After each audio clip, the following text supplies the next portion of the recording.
유엔에서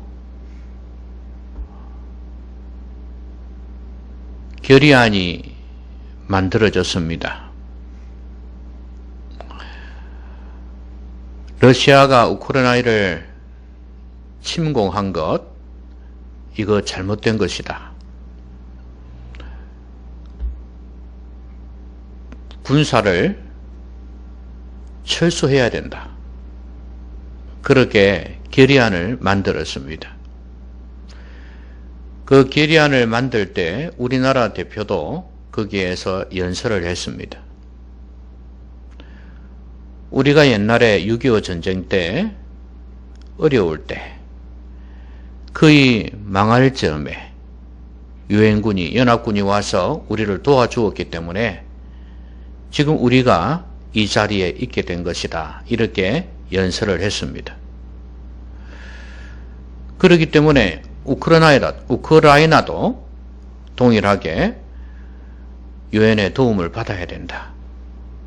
결의안이라는 것이 법적 구속력은 없습니다. 그렇지만 세계 모든 나라가 가만히 보아서 되겠느냐?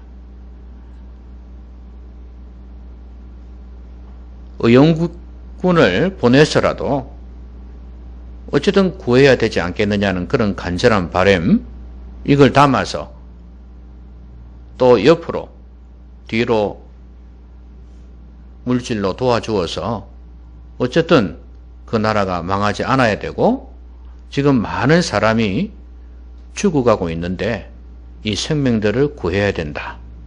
이런 마음으로 결의안을 작성을 한 것입니다.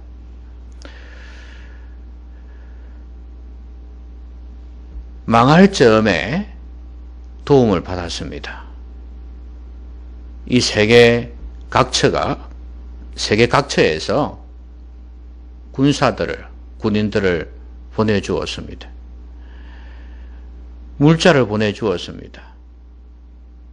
사람들을 보내주었습니다. 그래서 우리가 긍휼을 입고 살아남았죠.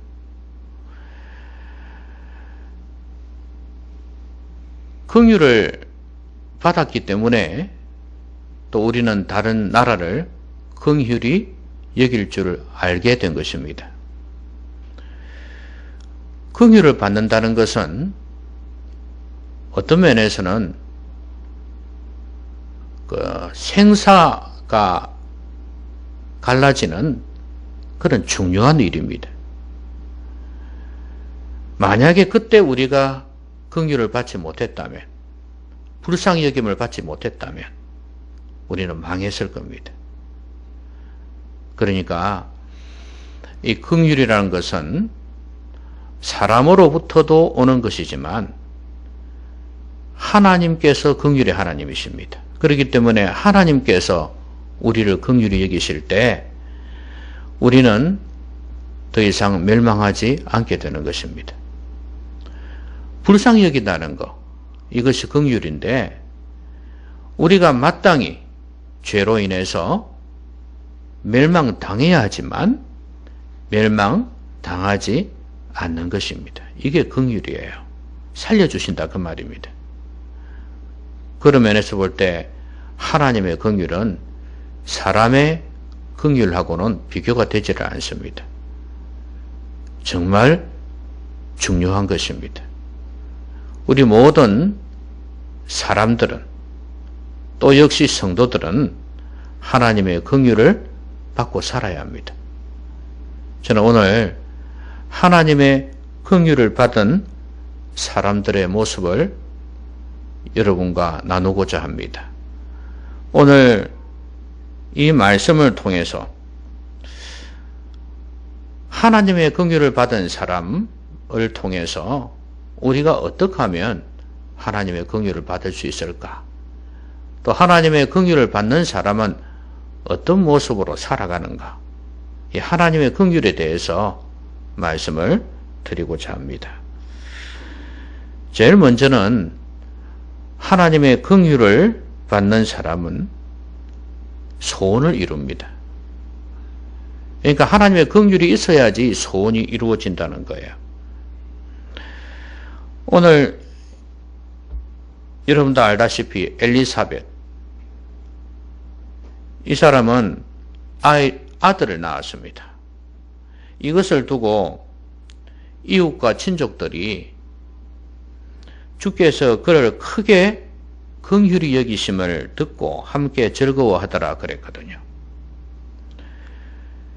엘리사벳뿐만 아니라 마리아도 그랬습니다. 비천한 자를 돌보셨다 그랬습니다. 이게 바로 긍휼 아닙니까? 낮아져야 되고 그 다음에 빈손으로 가야 될 이런 사람들인데 높여주시고 배불리 먹이시는 그런 은혜 아닙니까? 이게 바로 긍휼이에요.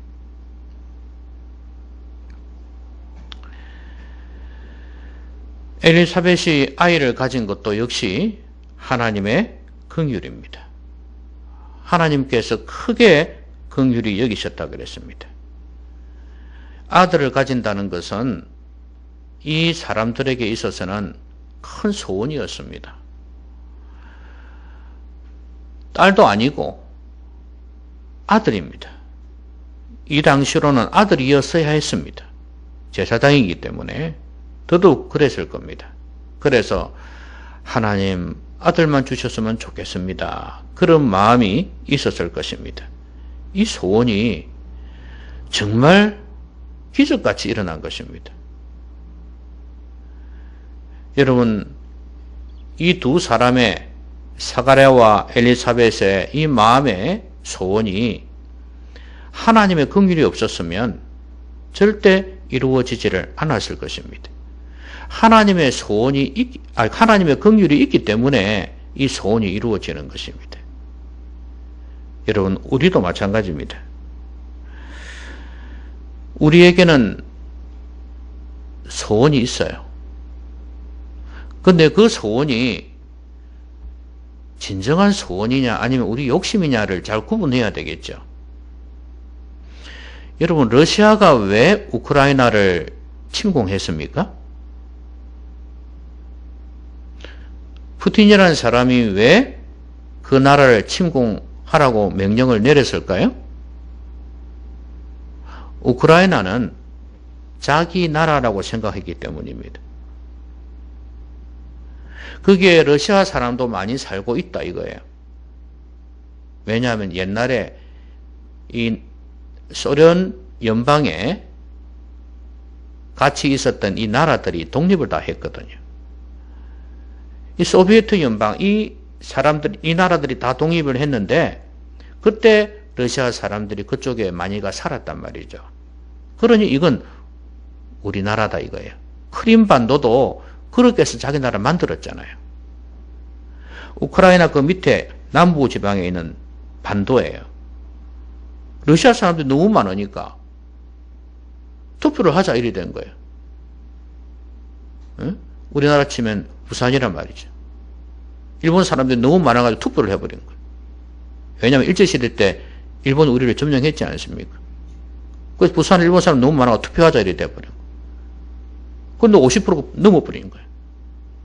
그래서 크림반도를 러시아가 뺏어간 것입니다. 우크라이나에도 지금 그 동부지방에 그 지역들이 역시 러시아 사람들이 많이 살아요. 그래서 투표를 했는데 역시 또 가반이 넘었어. 그래서 우리는 독립국을 인정한다. 러시아가 그런 거예요. 그런데 우크라이나는 그게 아니죠. 이거 불법이다. 이건 아니다 이거지. 누구 마음대로. 이건 우리나라야. 우크라이나 우리나라야. 이렇게 된 거죠.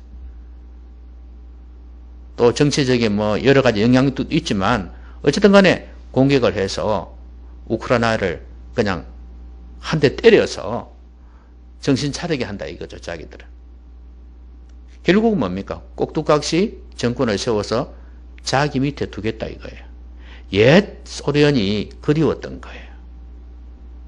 그래서 침공을 한 것입니다.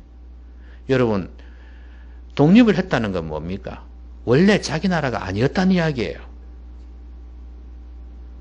남의 나라를 뺏어가지고 정복해가지고 자기 나라를 만든 것입니다. 그런데 원래 나라로 돌려주었는데 독립을 했는데 자기 나라라고 우기는 겁니다. 그거는 소원이 아니고 욕심이에요. 어떻게 자기 게 아닌데 자기 거라고 우깁니까? 여러분, 많은 사람들이 소원을 가지는데 이런 사람도 있을 거예요. 옛날에 이게 내 것이었는데 없다, 빼앗겼다, 이렇게 생각하는 사람들이 있을 수 있어요. 여러분, 우리에게 있는 모든 것은요, 하나님이 주신 거예요. 우리 거 아니에요. 그거 설령 없어졌다 해가지고 그거 내 것이었는데 안타깝다, 눈물 흘리면서 내 거 돌려주시오, 하나님 내 거 돌려주시오, 그러면서 막 소원을 가지고 기도하는 사람들이 있어요. 그건 하나님의 마음을 감동 못 시킵니다. 그건 절대 내 것이 아닙니다. 하나님의 것이에요. 하나님이 주셨다가 가져간 것 뿐이에요. 그렇기 때문에 욥처럼 주신 자도 가져가신 분도 하나님이시다는 고백을 해야지, 하나님 이게 뭡니까? 내 거 다 없어졌습니다, 망했습니다, 그렇게 했다간 절대 하나님께서 도와주실 리가 없습니다. 하나님, 하나님의 것인데 제가 이렇게 되었습니다, 긍휼을 베풀어 주셔서 제 이 마지막 소원을 좀 이루어 주십시오, 이렇게 겸손하게 나가야 되는 거예요. 하나님의 긍휼이 있어야 된단 말이에요. 불쌍히 여김이 있어야 된단 말이에요. 그럴 때 하나님께서 우리에게 소원을 이루어 주시는 것입니다. 내 것이 아닌 것을 내 것이라고 하는 순간 그건 욕심이 되는 거예요. 하나님의 것임을 인정하고 겸손히 긍휼을 구할 때 그게 나의 소원이 되는 거예요. 이 사람들이 그랬어요. 하나님 왜 나한테는 아들을 안 줍니까? 남 다 주는 아들을 내한테 왜 안 줍니까? 그렇게 했다면 하나님의 권위에 대한 도전이에요. 하나님은 내가 주고 안 주고는 내가 결정한다. 언제 그걸 네가 결정했냐? 이렇게 하나님이 말씀하실 거란 말이에요. 여러분, 하나님의 긍휼이 있어야 됩니다. 불쌍히 여기시는 게 있어야지 우리의 소원도 이루어지는 거예요. 더더구나 이 아들을 가지는 건 자기 마음대로 되는 게 아니었잖아요. 뭐 결혼하면 아이 다 가질 줄 알지만 안 그런 경우 많거든요. 그러니까 이것은 내 힘으로 될 수 있는 게 아니에요. 우리가 살아가다 보면 우리 힘으로 되지 않는 게 많아요. 근데 이것은 하나님만으로만 되는 게 있단 말이에요. 참 우리의 생각대로 우리의 바람대로 다 되었으면 얼마나 좋을까요? 여러분도 인생 다 사시면서 고백하는 게 그거 아닙니까? 인생 참 내 생각대로 안 되더라, 내 마음대로 안 되더라, 내 소원대로 안 되더라, 그런 게 많이 있지 않습니까? 그런 것은 하나님의 긍휼 없이는 안 된다고 말이에요. 젊었을 때야 내 힘으로 뭐든지 될 것 같지, 꿈도 가지고 소원도 가지고 될 것 같지, 그렇죠? 그런데 지나보면서 느끼는 게 뭡니까? 자식도 내 마음대로 안 돼, 내 인생도 내 마음대로 안 되더라, 남편도 아내도 부모도 내 마음대로 안 되더라, 사업도 승승장구 잘 될 것 같은데 내 마음대로 안 되더라, 건강도 조심한다고 하는데도 덜컹 그냥 병에 걸릴 수도 있는 거예요. 이 내 마음대로 안 되더라 이거예요. 하나님의 긍휼이 있어야 돼요. 우리는 그걸 바라는 수밖에 없어요. 우리는 평생 동안 살아가면서 이 하나님의 긍휼을 바라면서 살아야 돼요. 그러면서 우리의 소원을 아뢰는 것입니다. 우리가 하나님의 긍휼을 받으려면요, 먼저 우리가 긍휼히 여기는 자가 되어야 돼요. 팔복에도 나와 있지 않습니까? 긍휼히 여기는 자는 긍휼히 여김을 받을 것이요, 그랬지 않습니까? 우리가 다른 사람을 불쌍히 여기는 마음, 긍휼히 여기는 마음을 가질 때 우리 하나님께서도 긍휼을 베푸실 것이라 그렇게 약속을 하셨습니다. 하나님의 마음이 있는 곳에 우리의 마음이 있고 하나님의 손이 가는 곳에 우리의 손이 가고, 하나님의 눈이 가는 곳에 우리의 눈이 가고, 그게 바로 하나님의 긍휼의 마음을 갖는 것입니다. 그래서 긍휼을 통해서, 하나님의 긍휼을 통해서 여러분의 간절한 소원이 아름답게 이루어지기를 바랍니다. 돈으로도 할 수 없는 것, 백으로도 할 수 없는 것, 하나님은 능히 해내실 수 있는 분이십니다.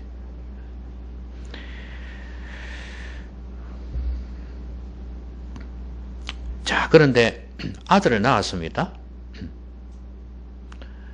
그 이제 친척들이고 와서 하는 말이, 이름을 지어야 되겠는데 이름 뭐라 했으면 좋겠냐, 이렇게 된 거예요.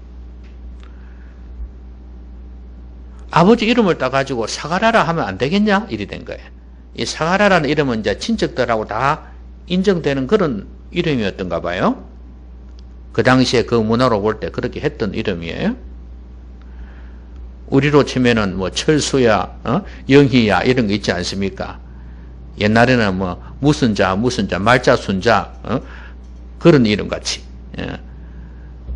평범하게 다 인용이 되는 그런 이름이었는데, 근데 어머니가 아니라 요한이라 해야 된다, 이러는 거예요.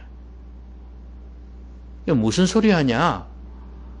우리 친족 중에 이 이름으로 이름한 이가 없다. 뭐 엉뚱맞게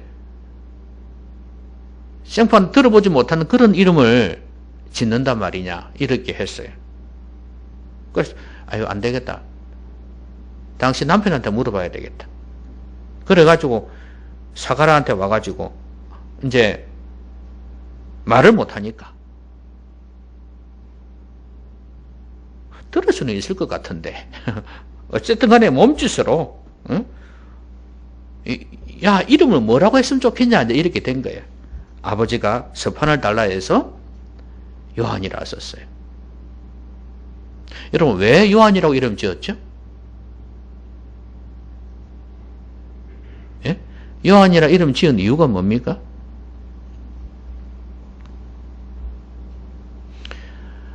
하나님께서 요한이라 이름 하라 그랬어요.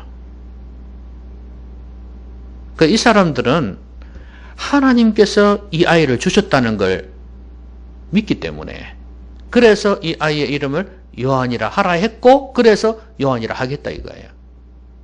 여러분, 긍휼 받은 자의 모습이 뭔지 아십니까? 순종이에요. 이게 쉬운 것 같지만 쉬운 건 아니에요.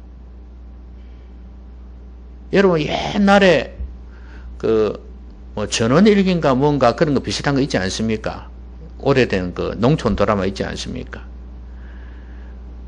근데 이제 그 집에 할아버지가 있고, 그 다음에 아들이 있고, 손주가 있고, 3대가 살죠.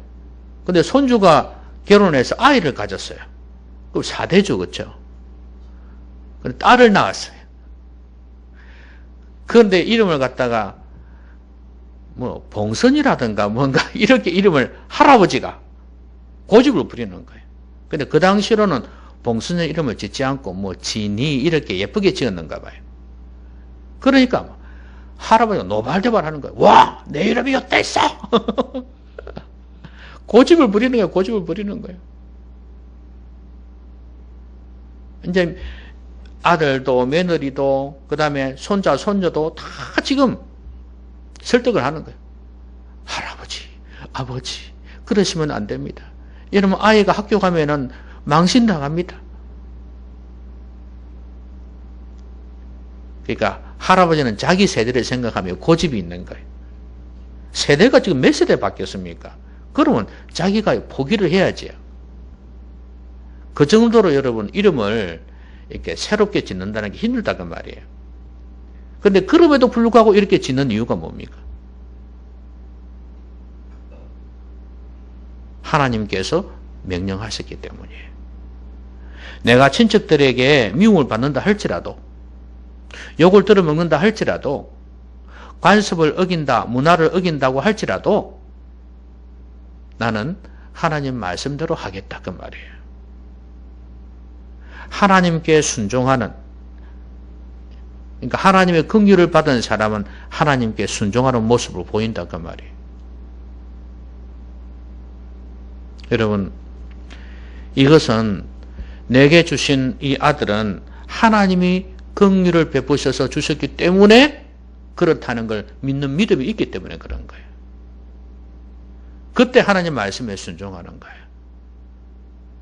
나를 포기해서라도, 내 생각을 포기해서라도 그렇게 한다고 말이에요. 여러분은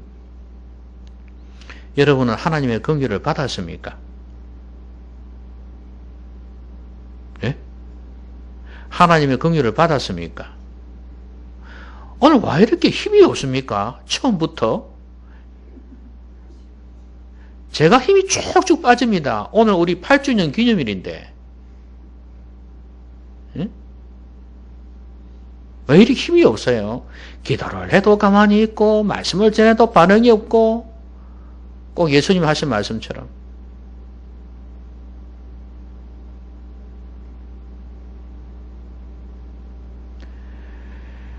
여러분 긍휼을 받으셨죠?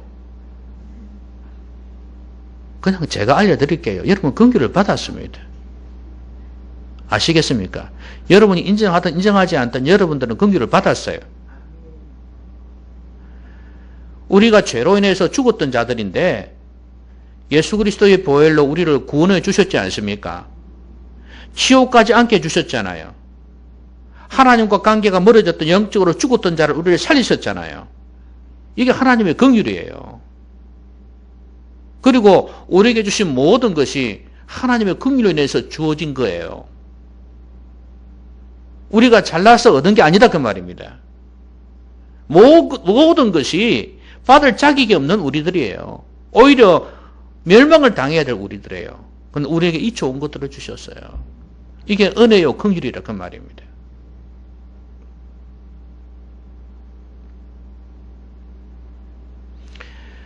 긍휼을 받은 자는요, 하나님이 내게 나를 불쌍히 여기셨다고 믿는 사람은요, 하나님 말씀에 순종하려고 합니다.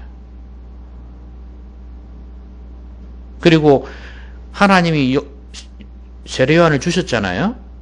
그러면 이 아이도 하나님의 뜻대로 쓰겠다 이거예요. 이름부터 시작해서 하나님의 뜻대로 쓰겠다. 왜? 이거 하나님이 주신 거니까. 여러분, 한나가 아이를 못 가졌지 않습니까? 근데 하나님께 간절히 기도하여서 아들을 얻었습니다. 누굽니까? 한나 아들 사무엘. 근데 이 사무엘을 하나님께 드리잖아요. 저는 사무엘이 그 이스라엘 역사에서 한 일을 생각하면 하나님께서 주신 거라고 봐요. 기도하게 하시고, 응? 버니나의 그 못된 짓을 가슴 아파하면서 하나님 앞에 간절히 기도하게 하시고, 그래서 사람이 줄 수 없는 아들을 하나님이 주셨어요. 기도하면서 서운하게 하게 했단 말이에요. 그래서 하나님이 이 아들을 주시면 하나님께 드리겠습니다. 서원을 했어요. 아들을 얻고 난 뒤에 그대로 하나님께 드렸어요. 그 어린 아이를 갖다 그대로 바치고 성전에서 따로 생활하게 했지 않습니까? 여러분, 하나님이 주셨기 때문에, 이건 내 것이 아니기 때문에 하나님 뜻대로 쓰겠다 이거예요. 순종입니다. 내 욕심을 버릴 수밖에 없어요. 하나님의 뜻대로 하십시오. 이렇게 된다 그 말입니다. 근데 참 희한한 것이 이 사가랴가 말을 못했지 않습니까? 근데 요한이라 하라 이러면서 서판에 썼지 않아요? 그러고 난 뒤에 어떻게 됐습니까? 말을 하게 된 거예요. 말을. 사람이 그 화장실 갈 때 마음 올 때 마음 다르다 그러지 않습니까? 그때는 이름을 요한이라 하라 그러니까 아이고 그 아들을 주시면 그리 하죠 이렇게 할 수 있지 않습니까? 그런데 아들 낳고 나면 달라질 수 있거든요. 또 까먹을 수도 있고. 그런데 이 부부가 다 기억을 하고 있었어요. 그리고 딱 사가랴가 결단을 하잖아요. 친척이고 뭐고 아무리 그렇게 이야기를 해도 하나님께서 명령하신 것은 요한이다. 그래서 결단하고 딱 적었더니 그 다음에 말을 하게 된 거예요. 여러분 이것도 긍휼 아닙니까? 왜 말 못하게 됐어요? 처음에 아들 준다 그러니까 헤헤 무슨 소리 하십니까? 이랬단 말이에요.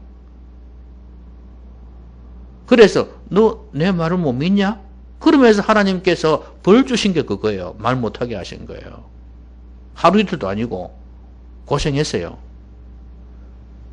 근데 이 사람이 죄의 대가로 하나님 불신한 대가로 그 벌 받은 건데 그걸 풀어주신 거는 하나님 은혜 아닙니까?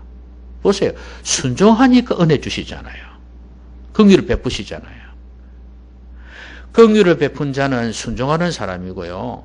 또 순종하니까 또 긍휼을 받아요. 여러분 하나님의 긍휼 순종할 때 우리에게 더 많이 주어집니다. 그리고 또 우리가 하나님의 긍휼을 입어야지 그것을 깨달아야지 순종할 수 있습니다. 그것은 바로 하나님의 주권을 인정하는 것이기 때문에 그래요.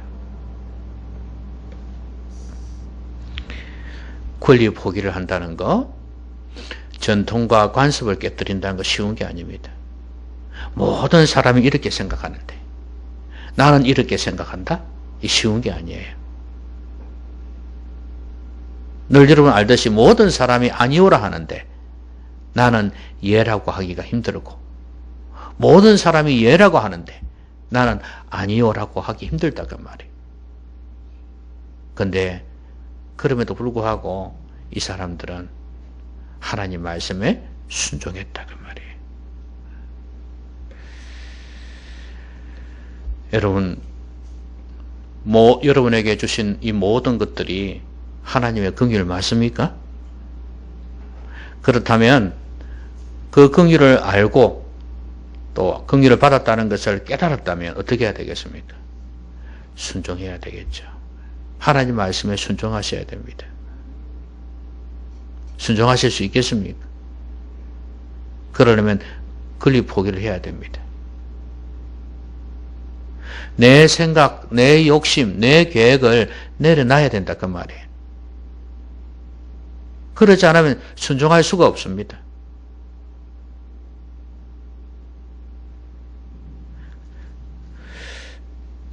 그 다음에 사가랴가 이제 말을 하게 됐지 않습니까? 성령의 충만을 받아서 예언을 합니다. 이 예언은 대언이라고 생각하시면 돼요. 하나님의 말씀을 대신 이렇게 전하는 것이라 생각하면 돼요. 근데 뭐라고 말씀하냐 하면 처음엔 예수님에 대한 이야기를 합니다. 다윗의 집에 구원의 뿔을 일으키셔가지고 우리가 원수들에게서 구원을 받게 하신다는 거예요. 여러분 세례 요한이 6개월 먼저 났죠, 그렇죠? 그러니까 마리아 배 속에 지금 아기 예수님이 있다 그 말이에요. 근데 이제 사가랴의 아들 세례 요한이 태어났어요. 그런데도 지금 이 예수님에 대한 이야기를 하고 있습니다. 구원에 뿌리신 예수님이 난다 이 말이에요. 원수의 손에서 건지심을 받고 종신토록 주의 앞에서 성결과 의로 두려움 없이 숨기게 하리라. 자, 이렇게 말씀을 하고 난 뒤에 그 다음에 이제 자기 아들에 대한 이야기를 합니다. 76절에 보면 이 아이여 내가 지극히 높으신 이의 선지자라 일컬음을 받고 주의 앞에 가서 그 길을 준비하여 주의 백성에게 그 죄 사함으로 말미암는 구원을 알게 하리니 그랬어요. 하나님께서 나에게 아들을 주셨는데 이 세례 요한을 주셨는데 예수님의 구원 사역을 앞서서 그 구원의 길을 예비한다 그 말이죠. 이 귀한 사명을 감당하는 아이가 된다 그 말이에요. 예수님이야 당연히 귀하신 분이에요. 그렇지만 내 아들도 하나님께서 지금 주신 이 아들도, 방금 태어난 이 아들도 이 귀한 사명을 감당하게 되었습니다. 죄사함으로 말미암는 구원, 이걸 전하게 되었다 이 말이에요. 이는 우리 하나님의 긍휼로 인함이라 그랬어요. 여러분, 하나님의 긍휼이 어떻게 나타났습니까? 결국에는 아기 이 세례 요한이 자라서 결국은 구원 사역에 쓰임 받는다 이 말이에요. 이 귀하신 예수님의 이 귀한 구원 사역을 원수의 손에서 건져내어서 성결과 의로 주님을 섬기게 하는 이 귀한 일, 이걸 주님으로 말미암아 하게 될 것인데, 이 귀한 사명에 먼저 가서 길을 예비하고 그 죄사함을 얻게 하는 그 구원, 그것을 전하게 된 이 일을 세례 요한이 하게 됐다 이 말이에요. 이게 하나님의 긍휼이라 이 말이에요. 여러분, 하나님의 긍휼이 있어야지 쓰임을 받습니다. 하나님께 쓰임 받는 거 이거 쉬운 게 아닙니다, 여러분. 여러분, 목회자로 쓰임 받는다는 거 또 귀한 일이고, 또 성도가 평신도로서 구원 사역을 위해서 쓰임 받는다는 거, 이거 정말 귀한 일입니다. 저는 여기에서 직분 자체가 중요한 게 아니라 내용이 중요하다고 봐요. 영혼 구원 사역에 쓰임 받는다는 거, 이게 하나님의 긍휼이다 그 말이에요. 누구나 그렇게 할 수 없다는 거예요. 여러분은 사명자입니까? 이 귀한 사명에 쓰임받은 세례 요한처럼 말이에요. 여러분 사명자입니까? 우리는 사실 사명자로 부름을 받았습니다. 사명자로 쓰임을 받아야 돼. 그런데 이게 하나님의 긍휼로 인해서 되더라 이 말입니다.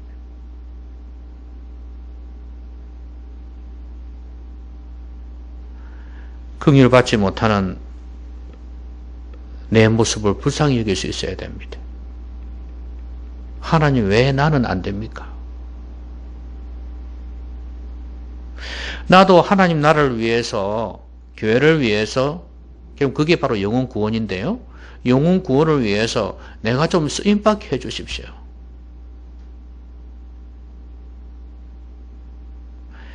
간절한 소원도 있어야 되고요. 거기에다 하나님의 긍휼도 있어야 돼요. 오늘 이 아들 보세요. 얼마나 존귀하게 쓰임받습니까? 세례 요한.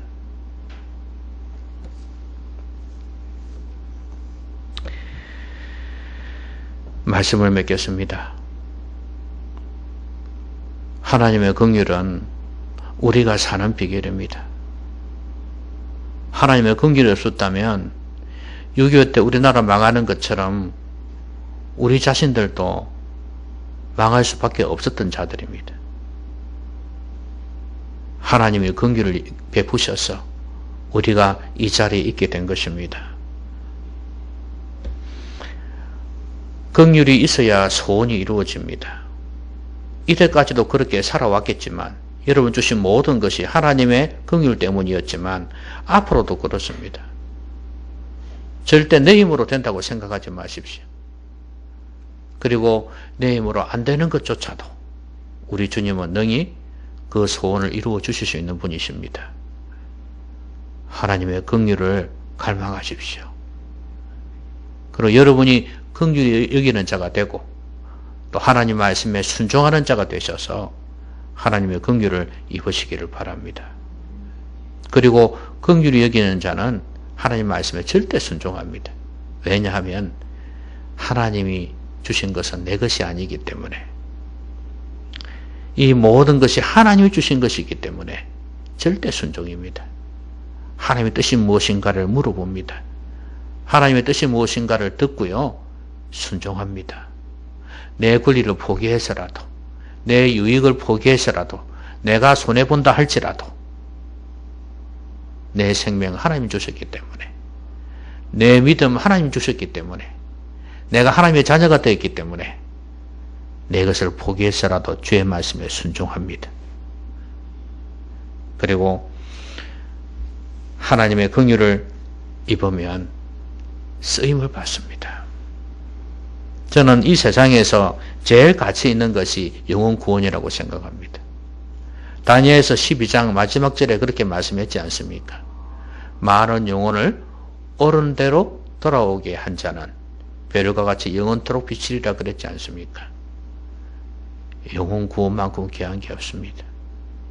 하나님 앞에 갔을 때 우리의 면류관이 뭡니까? 바울이 그랬지 않습니까? 너희들이 나의 면류관이다 그랬어요. 자기가 구원한 백성이 나의 면류관이다. 하나님 앞에 섰을 때 내 면류관이 있겠습니까? 너 뭐하다 왔냐? 돈 벌다 왔습니다.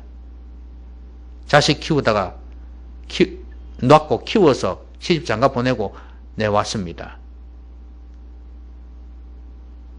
그것이 인간적으로 볼 때는 뭐 다 하는 귀한 일일지는 몰라도 하나님께 칭찬 들을 만한 일은 아닙니다. 다른 걸 못했기 때문에. 그 답은 하나님을 만족시킬 수 없어요. 하나님 명령대로, 말씀대로 하나님의 복음을 전해서 영혼을 구원하는 일에 내가 힘쓰다 왔습니다. 그리고 누구누구는 이렇게 구원을 받았습니다. 하나님 하신 일이지만 그 도구로 쓰임 받았습니다. 이렇게 말할 수 있어야 되지 않겠습니까? 여러분, 남는 것은 결국 영혼입니다. 영혼 구원입니다. 여러분, 남은 생애가 얼마 될지 모르겠지만 내가 한 사람이라도 영혼을 구원하기 위해서 몸부림쳐야 되겠다. 저 믿음 없는 사람 믿음 생기도록 애를 써야 되겠다. 이렇게 결단하는 시간 되었으면 좋겠어요. 그런데 이게 내 마음대로 되는 게 아니에요. 하나님 은혜 베풀어 주십시오. 긍휼 좀 베풀어 주십시오. 그래서 제가 이 귀한 일에 좀 쓰임받게 해주십시오. 썩어 없어질 세상 것을 위해서 살다가 가는 존재가 아니라 진짜 영혼 구원을 위해서 하나님을 모르는 사람이 하나님을 알고 살아갈 수 있도록 그렇게 쓰임받도록 하나님 도와주십시오. 이렇게 간절한 소원을 가지고 기도하십시오. 그러면 하나님 불쌍히 여기시면 여러분 하나님의 존귀한 사명자가 될 것입니다. 하나님의 긍휼 누리면서 사시는 여러분 되시기를 주의 이름으로 기원합니다. 기원합니다. 기도합시다. 오늘 말씀 생각하면서 같이 한번 기도하겠습니다.